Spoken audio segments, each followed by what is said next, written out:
Shalom, selamat pagi Bapak Ibu Saudara yang terkasih di dalam Tuhan Yesus Kristus. Sebelum kita membaca dan kita merenungkan kebenaran firman Tuhan, mari kita bersatu di dalam doa.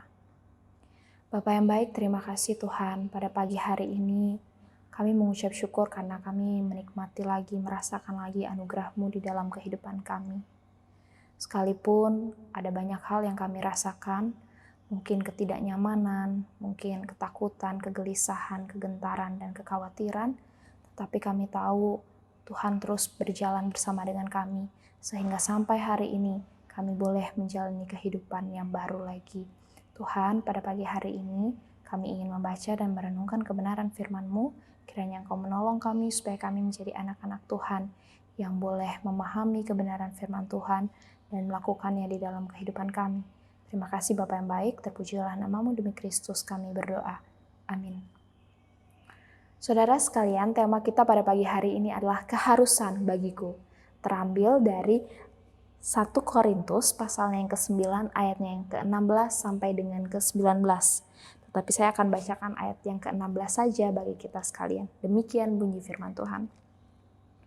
Karena jika aku memberitakan Injil, aku tidak mempunyai alasan untuk memegahkan diri. Sebab itu adalah keharusan bagiku.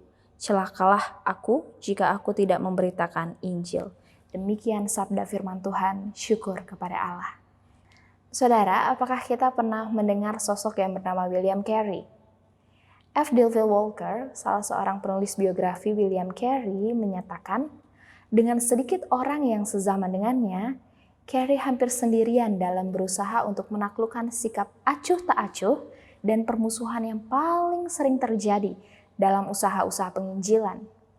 Carey menyusun rencana untuk kegiatan misi dan mencetak Enquiry Book, bukunya yang mempengaruhi banyak orang yang sedang takut dan ragu-ragu dalam mengambil langkah untuk menginjili dunia. William Carey mendapatkan panggilan misinya di Moulton dan dia berkata, perhatianku pada misi pertama kali muncul setelah aku berada di Moulton saat membaca buku The Last Voyage of Captain Cook. Bagi banyak orang, jurnal Cook adalah kisah petualangan yang mendebarkan. Tetapi juga, Carey menceritakan itu justru menyingkapkan kebutuhan manusia. Kemudian ia mulai membaca setiap bukunya yang berhubungan dengan masalah itu. Semakin banyak yang Carey baca dan pelajari, ia semakin yakin bahwa orang-orang di dunia ini memerlukan Kristus. Dia membaca, mencatat, membuat bola dunia dari kulit, dan suatu hari dalam ketenangannya di bengkel sepatu, Carey mendengar panggilan bahwa sudah menjadi kewajiban semua orang untuk percaya kepada Injil. Maka menjadi tugas mereka yang percaya Injil untuk berusaha supaya Injil itu dikenal oleh semua bangsa. Dan Carey menangis menjawab, "Ini aku, utuslah aku." William Carey meninggal di usia 73 tahun pada tahun 1834. Sebelumnya ia telah melihat Alkitab diterjemahkan dan dicetak dalam 40 bahasa. Dia telah mendirikan sekolah tinggi di Sempor dan dia telah melihat India membuka pintunya untuk misi. Dan dia telah melihat pertobatan untuk Kristus. Sebuah kesaksian hidup yang begitu indah ya. Senada dengan William Carey, itulah yang diyakini dan disuruhkan oleh Rasul Paulus dalam suratnya kepada jemaat di Korintus. Tugas pemberitaan Injil atau firman Tuhan adalah kewajiban bagi semua orang yang percaya kepada Kristus. Setiap kita yang sudah mendengar firman Tuhan dan diselamatkan Kristus, maka kita memiliki keharusan untuk mewartakan kabar baik tersebut kepada sebanyak mungkin orang. Apakah saudara dan saya sudah mewartakan Injil Kristus? Mari kita melihat bahwa tugas pemberitaan firman Tuhan ialah keharusan bagi semua orang percaya. Amin. Mari kita berdoa. Tuhan, terima kasih untuk kebenaran firman-Mu yang telah kami dengar. Tuhan, inilah panggilan yang Tuhan percayakan kepada setiap kami. Panggilan untuk pergi dan mewartakan kabar baik yang menjadi kesukaan bagi dunia, yang menjadi sukacita dan damai sejahtera bagi orang-orang yang mendengarnya. Tuhan, tolong kami untuk kami dapat melihat apa yang menjadi tujuan Tuhan, visi dan panggilan Tuhan di dalam kehidupan kami.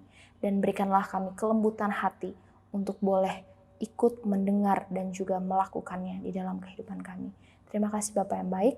Pada pagi hari ini kembali Tuhan, kami datang memohon belas kasihan Tuhan untuk turut campur tangan di dalam kehidupan kami.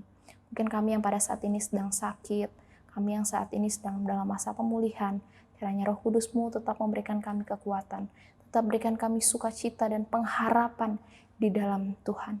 Tuhan tolong supaya apapun yang kami alami pada saat ini tidak membuat iman kami semakin goyah, tapi justru membawa kami kepada pengenalan yang semakin mendalam terhadap Engkau. Kami boleh menemukan bahwa Tuhan itu baik di tengah-tengah apapun yang kami alami. Terima kasih Bapa, terpujilah nama-Mu, demi Kristus kami berdoa. Amin. Saudara, selamat menjalani kehidupan sepanjang hari ini, dan kita terus ingat kebenaran firman Tuhan untuk menjadi saksi-saksi Kristus di tengah-tengah dunia. God bless you.